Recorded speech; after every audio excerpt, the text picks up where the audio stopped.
Hello, everyone. Dr. Mad here. Let's get mad about A Christmas Carol. So, we are halfway through Stave 2. So, if you remember, Scrooge and his sister had just left the school. His sister had come to fetch him. So, that's who he's talking about now. Always a delicate creature whom a breath might have withered, said the ghost, but she had a large heart.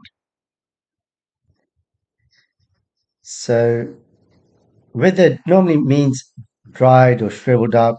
It has many meanings actually, but in this case, it probably means something. So it also means to humiliate someone, to put someone down. So here it's mainly just being used metaphorically to say that she was so delicate that her breath would kind of put her down, but she had a large heart. So she was kind and generous. So she had, cried Scrooge. You're right. I will not gainsay it. Spirit, God forbid. So gainsay means to deny. She died a woman, said the ghost, and had, as I think, children. One child, Scrooge returned. True, said the ghost, your nephew. So this is the nephew that came to his office to invite him for dinner, and Scrooge said no. Scrooge seemed uneasy in his mind and answered briefly, yes. And obviously here you can see he's now thinking about that and regretting it. Although they had but that moment left the school behind them, they were now in the busy thoroughfares of a city, where shadowy passengers passed and repassed, where shadowy carts and coaches battled for the way, and all the strife and tumult of a real city were. It was made plain enough by the dressing of the shops that here too it was Christmas time again, but it was evening and the streets were lighted up. Okay, so here, so they've just left the school, and then in just a minute, in a moment, they find themselves in a city. So obviously, this is the ghost kind of doing its thing, doing its magic. So thoroughfare is just another word for roads and shadowy passengers. So this is suggesting that, or reminding us that this is not real. These are memories. Okay, and strife means arguments. Tumult means noise, confusing noise of a real city. So just kind of suggesting that it's a busy city, as most cities are. And we can see that it's Christmas time because of the decorations and everything. The ghost stopped at a certain warehouse door and asked Scrooge if he knew it. So we don't know where we are right now, which city, but we'll find out in a minute. Know it, said Scrooge. I was I apprenticed here? So that should really be that I was apprenticed here. So again, he remembers it. He was an apprentice. He used to work there. They went in. At sight of an old gentleman in a Welsh wig sitting behind such a high desk that if he had been 2 inches taller, he must have knocked his head against the ceiling, Scrooge cried in great excitement. So this old gentleman sitting on a very, very high chair. So a Welsh wig is not actually a wig, it's a cap, a woolen cap. And at the back, it's kind of designed in such a way that it looks a bit like hair. Okay, so maybe that's why it's got this name. Why, it's old Fezziwig. Bless his heart, it's Fezziwig, alive again. Old Fezziwig laid down his pen and looked up at the clock, which pointed to the hour of 7. He rubbed his hands, adjusted his capacious waistcoat, laughed all over himself, from his shoes to his organ of benevolence, and called out in a comfortable, oily, rich, fat, jovial voice, Yo ho there, Ebenezer! Dick! Scrooge's former self, now grown a young man, came briskly in, accompanied by his fellow apprentice. Dick Wilkins, to be sure, said Scrooge to the ghost. Bless me, yes, there he is. He was very much attached to me, was Dick. Poor Dick. Dear, dear. So Fezziwig, we're going to learn, was his boss. It's 7 o'clock. Capacious means big. And this here laughed all over from his shoes to his organ of benevolence. So this phrase is confusing. It comes so basically saying that he's laughed from his shoes to his head. He's laughing all over. And this phrase comes from something called phrenology, phrenology, and it's it's an outdated science. We don't believe it anymore.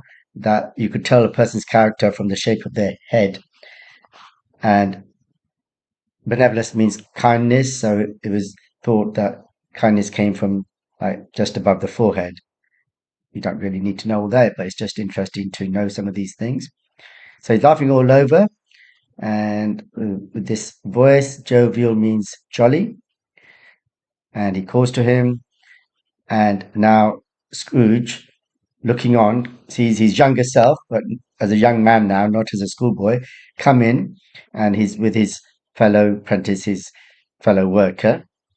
And Scrooge recognizes him, Dick Wilkins, as his old friend and colleague, and saying that, oh, they were very good friends. The fact that he was attached to me suggests that Dick was maybe younger than Scrooge. Yo ho, my boys, said Fezziwig. No more work tonight. Christmas Eve, Dick. Christmas, Ebenezer. Let's have the shutters up, cried old Fezziwig, with a sharp clap of his hands, before a man can say Jack Robinson. So what's important here is that Fezziwig is actually, so he's the boss, and he's actually saying, we're not going to work. It's Christmas Eve, and we're going to have a party, and they're going to have the next day off as well. So this is, why is this important? Who does it contrast with? It contrasts with Scrooge, who really did not want to give his clerk any time off. So he's saying, yeah, let's shut up the shop. And this phrase here, it's not that important really, but you might be interested to know that obviously it means very quickly. And we don't actually know where it originated from, but there was a chap called Jack Robinson apparently in the 1700s who used to visit, but very, very quickly he'd come and before you knew it, he was gone again. So that's where that phrase comes from to mean very quickly. You wouldn't believe how those two fellows went at it. They charged into the street with the shutters, one, two, three, had 'em up in their places, four, five, six, barred 'em and pinned 'em, seven, eight, nine, and came back before you could have got to 12, panting like racehorses. So this is saying that Scrooge and his friend ran and quickly shut up the shop and then ran back again before you could count to 12, panting like racehorses. So obviously a simile there. That's very straightforward. Hilly ho! Cried old Fezziwig, skipping down from the high desk with wonderful agility. Clear away, my lads, and let's have lots of room here. Hilly ho, Dick. Cheer up, Ebenezer. So Hilly-ho is just an exclamation, doesn't mean anything. It's just suggesting happiness and joy. Agility means able to move quickly and easily. And chirp is with the sound that birds make, but again, it's just being very jolly. Clear away. There was nothing they wouldn't, so they're going to clear the space to kind of have their party or whatever. There was nothing they wouldn't have cleared away or couldn't have cleared away with old Fezziwig looking on. It was done in a minute. Every movable was packed off as if it were dismissed from public life for evermore. The floor was swept and watered, the lamps were trimmed, fuel was heaped upon the fire, and the warehouse was as snug and warm and dry and bright a ballroom as you would desire to see upon a winter's night. Okay, so this paragraph is fairly straightforward, except to say, notice this, fuel was heaped upon the fire. So they had a big fire. What does that contrast with? It contrasts with Scrooge's small, tiny fire that he gave himself and his clerk at the beginning of the story. And ballroom is like a dance room, so they're obviously going to have a dance party. In came a fiddler with a music book and went up to the lofty desk and made an orchestra of it, and turned like 50 stomach aches. In came Mrs. Fezziwig, one vast, substantial smile. In came the three Miss Fezziwigs, beaming and lovable. In came the six young followers, whose hearts they broke. In came all the young men and women employed in the business. In came the housemaid with her cousin the baker. In came the cook with her brother's particular friend the milkman. In came the boy from over the way, who was suspected of not having bored enough from his master, trying to hide himself behind the girl from next door, but one, who was proved to have had her ears pulled by her mistress. In they all came, one after another, some shyly, some boldly, some gracefully, some awkwardly, some pushing, some pulling. In they all came, anyhow and everyhow.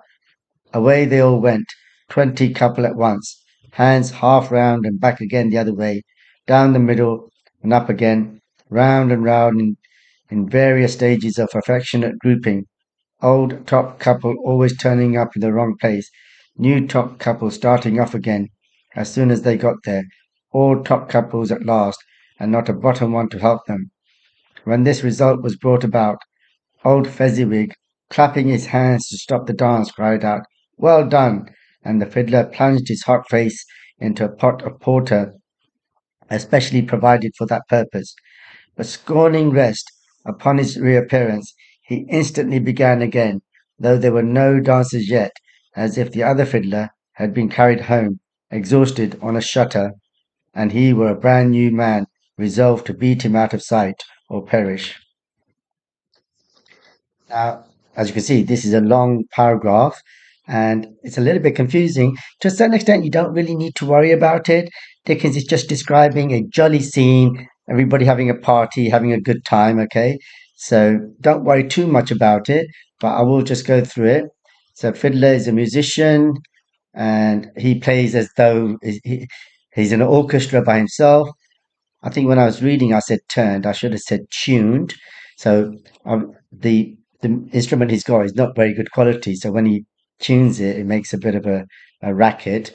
So that's like this simile that Dickens is using. Missy the Fezziwig comes in and she's smiling hugely. Then her three daughters, and they're lovely. And then six young boys whose hearts they break, and then all the other people employed in the business.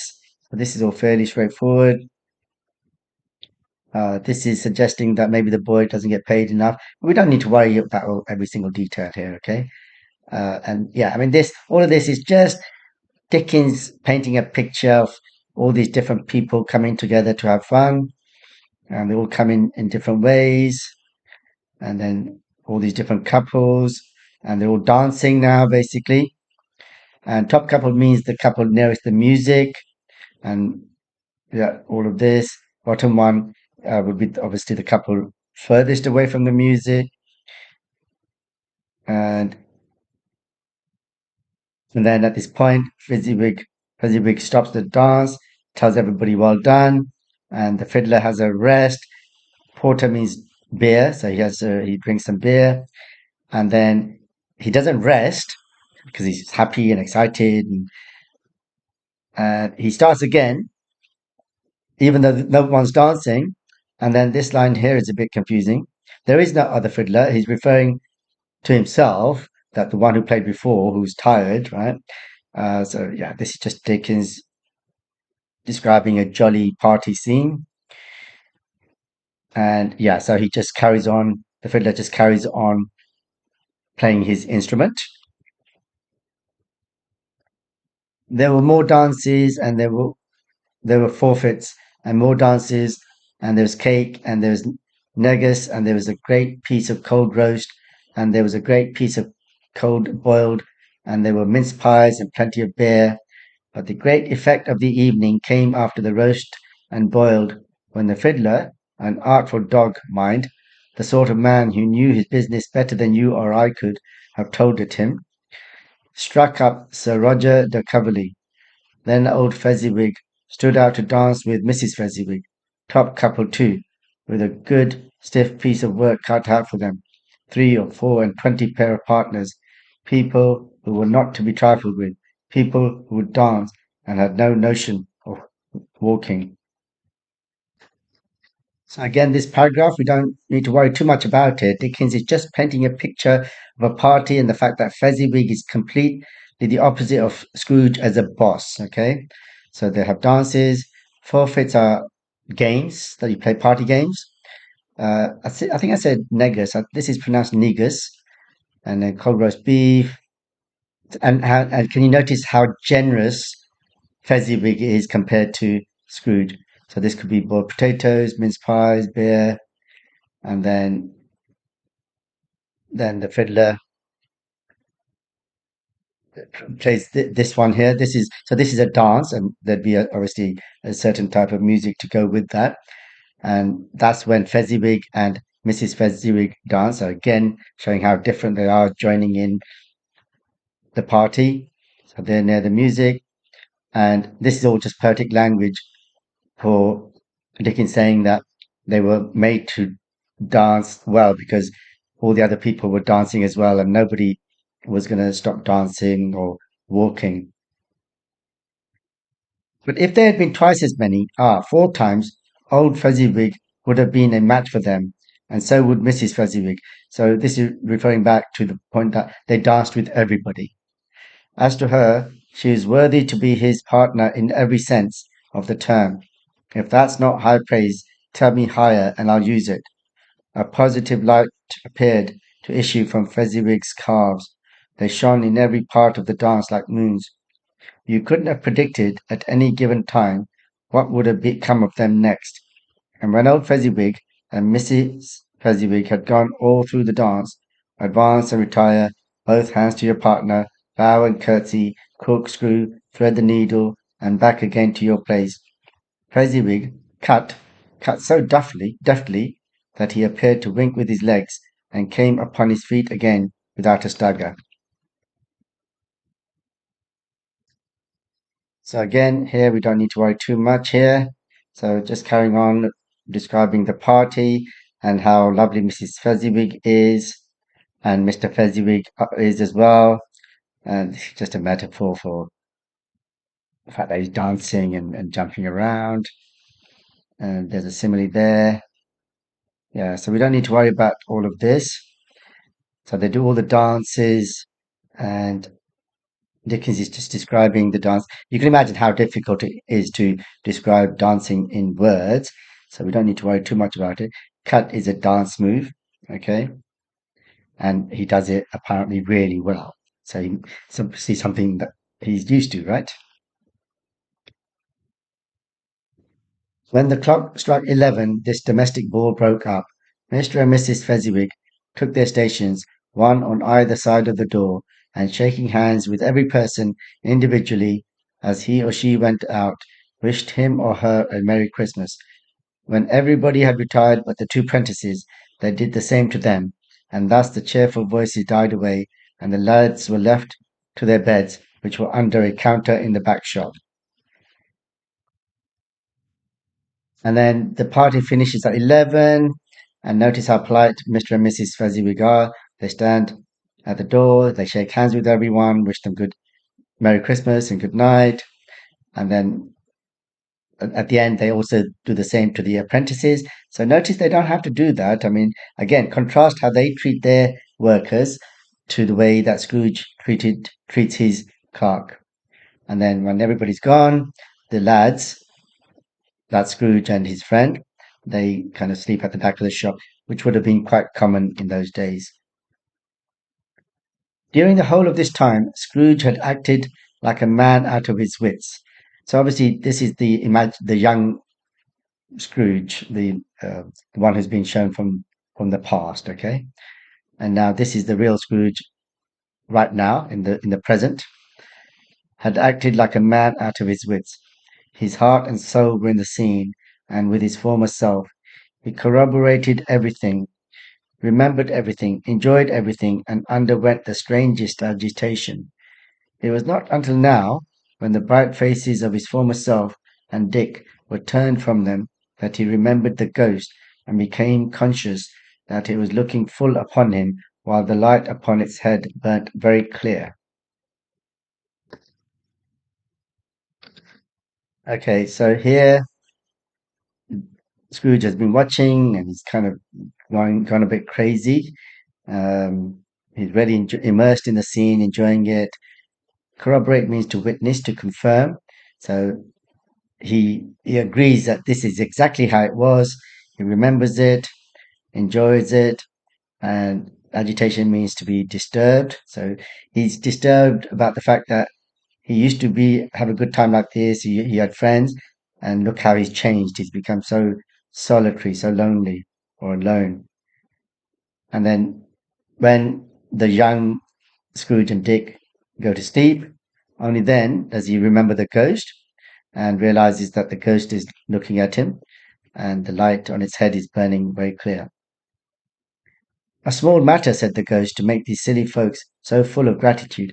So what he's saying is that Mr. and Mrs. Fezziwig, so Mr. Fezziwig in particular being the employer, he spent a little bit of money on the party. For him, probably not that much really compared to his income. And just that little party made everybody so happy. So contrasting that with the way Scrooge treats his employee.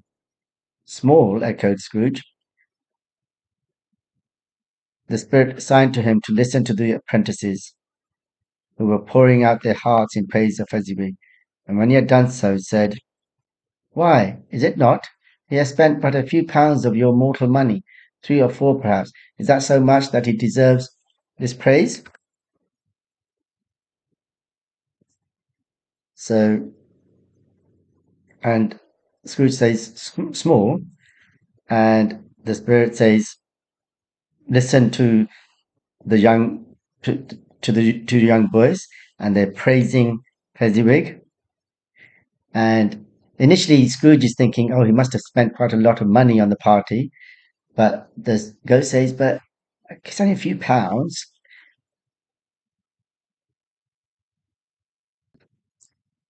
And the boys are singing his praises. In other words, it's a small amount to, the point he's making is that if you just, it's not so much the money, it's just that if you do something for people to show that you're thinking about them, then people really appreciate it.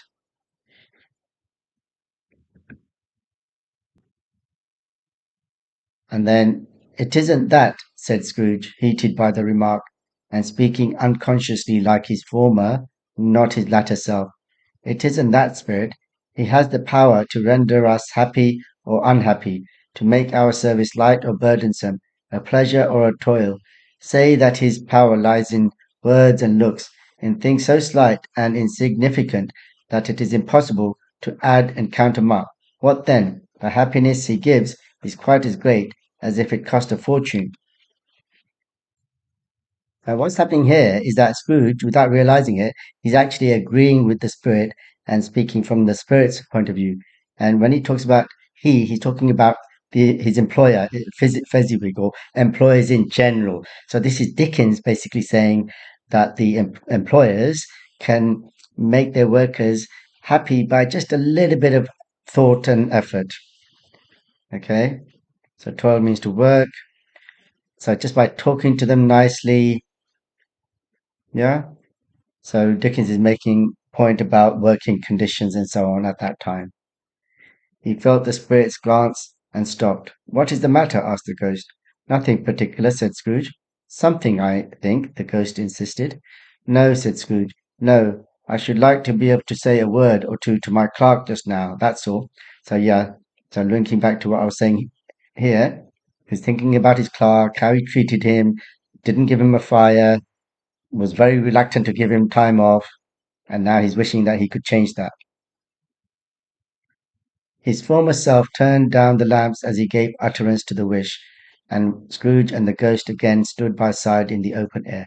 So the young Scrooge turns down the lamp, so they're going to sleep, just as Scrooge says this sentence here.